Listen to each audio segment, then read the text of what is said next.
lá, Binance fez 27 bilhões de dólares de volume. Olha a CME, Chicago Mercantile Exchange, quase mesmo valor da Binance, né? 25 bilhões. Um pouquinho mais atrás nós temos a BitGet com 18 bilhões, Bybit com 14 bilhões, OKX com 12, são as principais. Aí nós temos Crypto.com com quase 5, Gate.io com 3, Coinbase 2, Hyperliquid quase 2, BingX quase 2, Deribit 1 bilhão, HTX 1 bilhão, Kraken quase 1 bilhão aqui, tá? Volume de Ether, a Binance continua muito forte, 9 bilhões e 800 milhões de dólares. Segundo lugar, BitGet com 5,8. Terceiro lugar, quase encostadinho aqui, OKX. Vale lembrar, turma, que a OKX, ela era a segunda maior corretora, só perdendo para a Binance, em questão de volumes, né? Só em questão de volumes, a OKX tinha mais volume do que BitGet, mais volume do que qualquer uma outra. Só que, na minha visão, a OKX fez algumas escolhas erradas. Aqui no Brasil fica muito claro a escolha errada que a OKX fez. Por exemplo, a OKX você não consegue mais no Brasil, brasileiro, né? Fazer alavancagem, fazer futuro. Você não consegue mais operar futuro. Por quê? Porque a OKX veio para o Brasil, montou o CNPJ e tá aderindo lá às diretrizes da CVM, coisa que as outras corretoras não fazem, né? Coisa que as outras corretoras não fazem. E isso mostra uma preocupação com a OKX de conformidade no mundo. E talvez esse seja um dos motivos que a OKX tá perdendo um pouco de espaço. Ela continua sendo muito forte, de segundo ela caiu para terceiro, ok, continua sendo muito forte, mas aqui para Bitcoin ela perde, ela tá na quarta posição, né? Vamos excluir CME, mas ela tá na quarta, vamos falar só de corretoras, né? Ela perde inclusive para Bybit, mas era uma corretora que era a mais forte de todas, tirando o Binance, né? Quando a gente falava de corretora global, realmente as orientais para cá, né? A OKX era mais forte, só que ela tá com uma política de conformidade muito grande. Essa política de conformidade acaba espantando aquele carinha um pouquinho mais libertário, né? Aquele carinha que quer pagar menos imposto, aquele carinha que quer principalmente mais privacidade. Não é nem pagar menos imposto, é o carinha que quer maior privacidade, né? E aí nós temos a CME com 3 bilhões de futuros de Ether, Bybit com 3,5, Crypto.com 2,3, Gate.io 1,2 e a Hyperliquid aqui 1,1 bi. Show? É isso. Aceita Satoshi como pagamento do curso? Aceitamos Satoshi, aceitamos cripto, aceitamos tudo. Vale transporte, vale refeição, tapa na orelha, aceitamos tudo. Tá bom?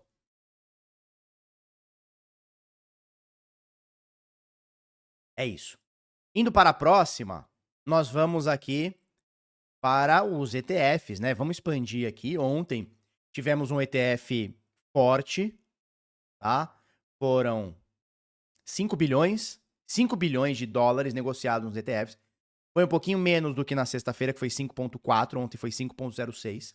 Mas é um dia muito maior que a média, né? Poucos são os dias que ultrapassam essa linha aqui dos 5 bi, né? São poucos. Começou ali no início, aí bateu aqui em agosto, aí novembro para dezembro, aí janeiro não teve, aí foi dia 17, que foi sexta-feira, e foi ter ontem também, né? Terça-feira aí, tá? Os ETFs spot nos Estados Unidos já ultrapassam 685 bilhonetas de doletas em valor acumulado, né? Em volume, desculpa, acumulado. É muita coisa. Tá crescendo demais. Já já nós vamos bater 1 trilhão de dólares, talvez até o meiozinho desse ano. A gente deve ultrapassar aí 1 trilhão de dólares negociados nos ETFs do Bitcoin. É muita coisa, hein? Muita coisa, tá? E aí, cara, mostrando aqui no SO, nós temos aqui uma entrada muito forte no dia de ontem nos ETFs spot nos Estados Unidos. Entrada líquida, né? Então, saiu 17 milhões de dólares da Bitwise, entrou 6 milhões na Franklin Templeton, entrou 136 na Grayscale Mini, entrou 8 milhões na ARK Invest, entrou 6 milhões na Fidelity e entrou 661 milhões na BlackRock. Todo mundo somado, entrada versus saída, nós temos aqui 802 milhões de dólares de entradas.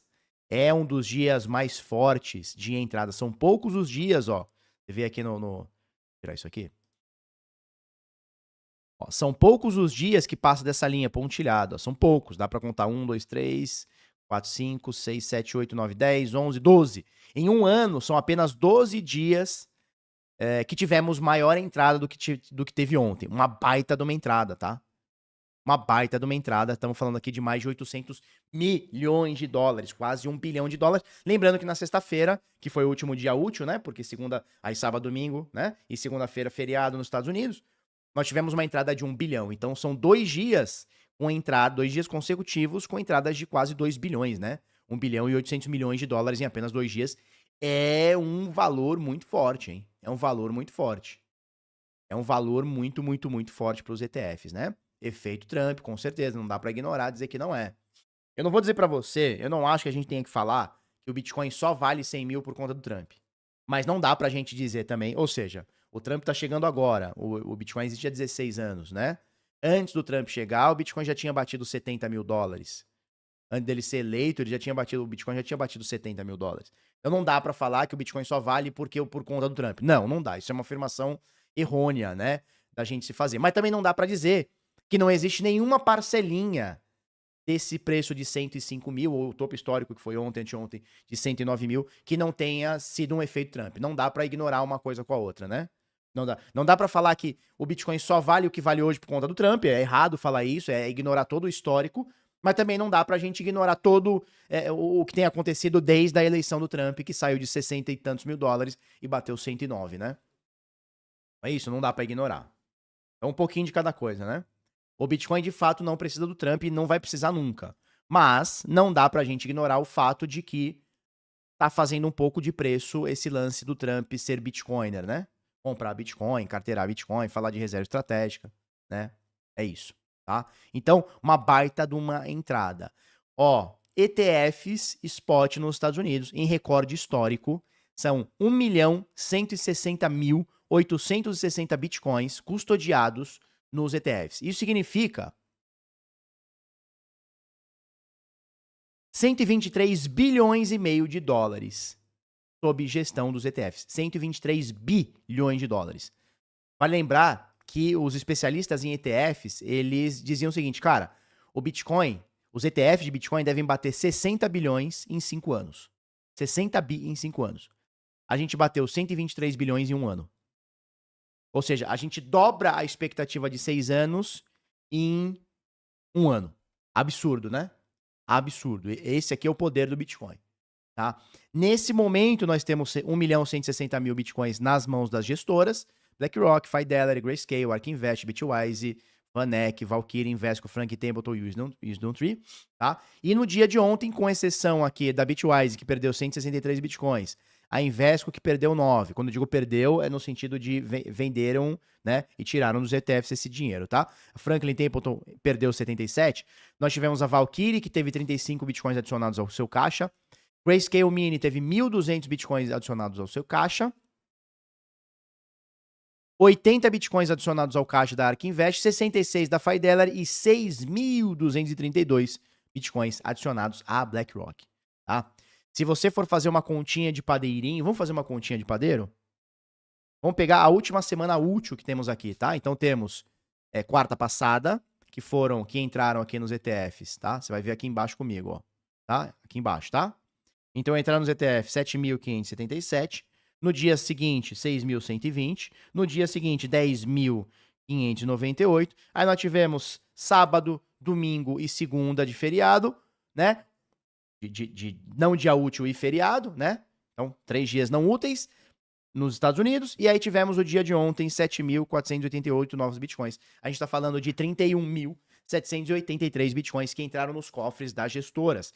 Se você dividir, eu gosto de fazer essa conta para você entender o choque de oferta que tá tendo, a escassez que nós temos tendo no Bitcoin. Por dia, são minerados 450 Bitcoins. Como que a gente faz essa conta? São um bloco a cada... É um bloco a cada 10 minutos. Você tem 144 blocos no dia. Se você multiplicar a recompensa base, que é 3.12 Bitcoin por bloco, vezes 144 blocos, você vai chegar numa média de 450 Bitcoins por dia minerados. 450 novos Bitcoins por dia. Quando a gente diz média, significa que pode sair mais blocos ou menos blocos no dia. Então tem dia que vai sair 180 blocos, vai ter dia que vai sair 100 blocos. Então, só que um dia pelo outro a gente chega aí nos 450 bitcoins em média. Então, olha só, somei todos os últimos dias. Quarta-feira passada, quinta-feira, sexta-feira e terça-feira. Não tivemos segunda, obviamente nem sábado e domingo. Nos 4 dias, em 4 dias úteis de ETFs, entraram 31.783 novos bitcoins nas mãos da gestora. Se a gente dividir pelo número de bitcoins gerados por dia, que são 450, a gente vai chegar em 70 dias. 70 dias para serem minerados esses 31.783 bitcoins, para que a gente possa, entre aspas, repor o que esses ETFs acabaram de comprar. Então, o lance não é vai faltar, já está faltando. Não é à toa que um Bitcoin hoje vale 105 mil. Já está faltando. E aí você pega, por exemplo, ontem, o Michel Marinheiro comprou $1 bilhão em Bitcoin. Ele sozinho ontem comprou mais Bitcoin do que todas as gestoras somadas. Ele comprou, se eu não me engano, 11 mil Bitcoins, né? Que deu 1 bilhão e 100 milhões, né? Ele comprou 1 bilhão e 100 milhões de dólares. Ele comprou 11 mil Bitcoins. Ele sozinho comprou mais do que todo mundo junto. Então tu vai adicionando, porque aqui a gente tá falando só do ETF. Tem o Michael Saylor, tem as grandes indústrias, tem os países comprando, tem a tal da reserva estratégica de Bitcoin dos Estados Unidos que deve sair. Nós temos o mercado do varejo, que somos nós. Um monte de gente ontem comprou, cara. E aí? Isso tudo tá tirando da prateleira. E são só 450 novos Bitcoins minerados todos os dias. Cara, eu não preciso, eu falo isso aqui há muitos anos, eu não preciso ter o QI alto pra entender que vai faltar. Se tem muito mais gente comprando do que Bitcoin sendo minerado, é óbvio que tá acontecendo. Em retrospecto, é óbvio que tá acontecendo e nós cantamos a bola no passado, hein? Isso, tem esse doente louco de pedra comprando Bitcoin sem parar. E tem a gente também. Porque a gente não compra 1 bilhão, mas, pô, eu compro R$100, a Mônica compra 50, o Titi compra 500, tem um baleinha, o JJ aí compra 1.000, aí tem outro cara que compra 50 mil. Quando vai ver, no mundo inteiro a gente superou o Michael Saylor. E muito. Você entendeu? Então, esse choque de oferta, cara, tá acontecendo. Essa demanda tá acontecendo. E agora com o Donald Trump dizendo assim, cara, vou fazer uma reserva estratégica de Bitcoin, esse choque de oferta vai ficar muito mais visível. Não tenha Bitcoin pra tu ver o que te acontece. Não tenha Bitcoin não pra tu ver o que te acontece. Não tenha Bitcoin não pra tu ver.